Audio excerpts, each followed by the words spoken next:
Ibu, bapak, saudari, saudara, rekan-rekan muda dan adik-adik sekalian, dimanapun kalian berada, bertemu lagi dengan saya, Romo Tino SSCC, di dalam catatan pesiarah. Seiring berjalannya waktu, kasih Allah tetap sama. Ia hanya meminta sebuah pertobatan dari kita umatnya manusia. Hal yang utama di dalam pertobatan ialah mengakui kesalahan dan menghentikan perbuatan yang tidak baik di mata Tuhan. Waktu terus berjalan, kita tidak bisa menghentikannya, maka berubahlah saat ini dan bukan nanti. Sebelum kita mendengarkan permenungan dari catatan pesiarah, marilah kita membuat tanda kemenangan Kristus. Dalam nama Bapa dan Putera dan Roh Kudus. Amin.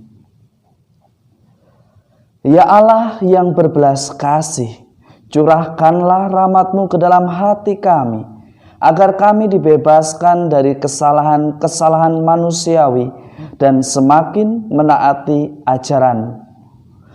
Bantulah kami untuk tidak menyia-nyiakan waktu di dalam persiaran hidup kami akan kasih-Mu yang begitu besar dan luar biasa untuk kami. Demi Kristus pengantara kami. Amin. Ibu, bapak, saudari, saudara, rekan-rekan muda dan adik-adik sekalian yang terkasih.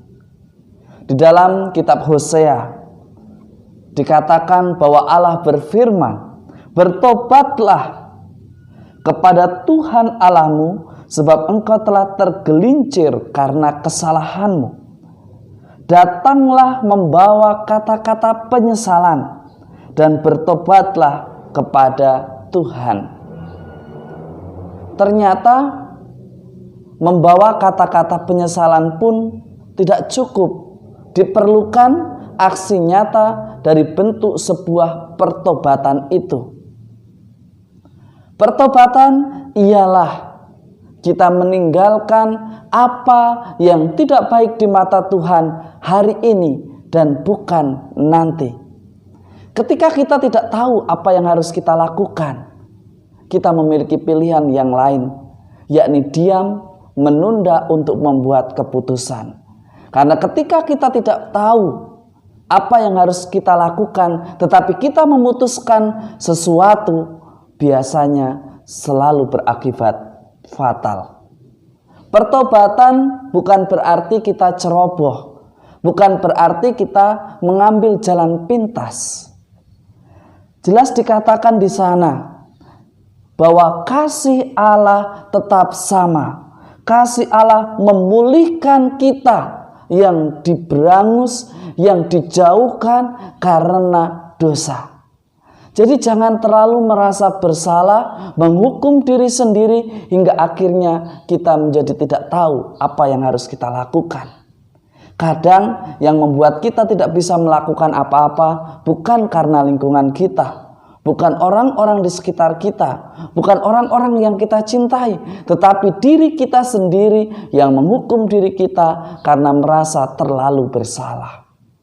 Padahal jelas dikatakan di dalam kitab Hosea, kasih Allah tidak pernah berkurang.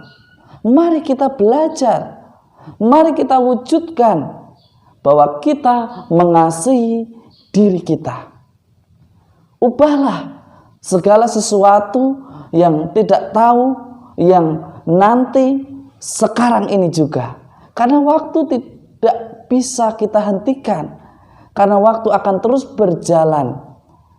Dan tanpa sadar, kalau kita tidak pernah mau melakukan pertobatan, tidak pernah mau dengan bijaksana di dalam mengambil keputusan, tanpa kita sadari, ketika kita sudah tua, kita tidak tahu apa yang harus kita lakukan. Kita tidak tahu apa maknanya hidup di dunia ini. Hari ini kita diingatkan juga bahwa hendaknya di dalam persiaran hidup kita, hukum yang terutama ialah kasih. Kalau kita mengaku diri sebagai orang beriman yang percaya kepada Allah Bapa di surga yang adalah kasih, maka kita adalah anak-anak dari kasih. Kalau kita anak-anak dari kasih, mestinya di dalam setiap persiaran hidup kita, sebagai wujud syukur kita sebagai makhluk ciptaan Tuhan, selalu hidup berdasarkan kasih. Memang tidak gampang. Kita perlu perjuangan. Tetapi jelas dikatakan, ini adalah perintah yang utama. Dengarkanlah. Tuhan Allah kita itu Esa. Kasihilah Tuhan Allahmu dengan segenap hatimu, dengan segenap jiwa, dengan segenap akal budi, dan dengan segenap kekuatanmu. Apa yang mau dikatakan? Tidak cukup hanya mengasihi dengan mulut. Tidak cukup mengasihi dengan ungkapan yang tidak disertai dengan hati yang tulus. Bagi kita, sebelum membagikan kasih Allah, kita mesti menunjukkan kasih itu kepada diri kita sendiri sebagai orang beriman.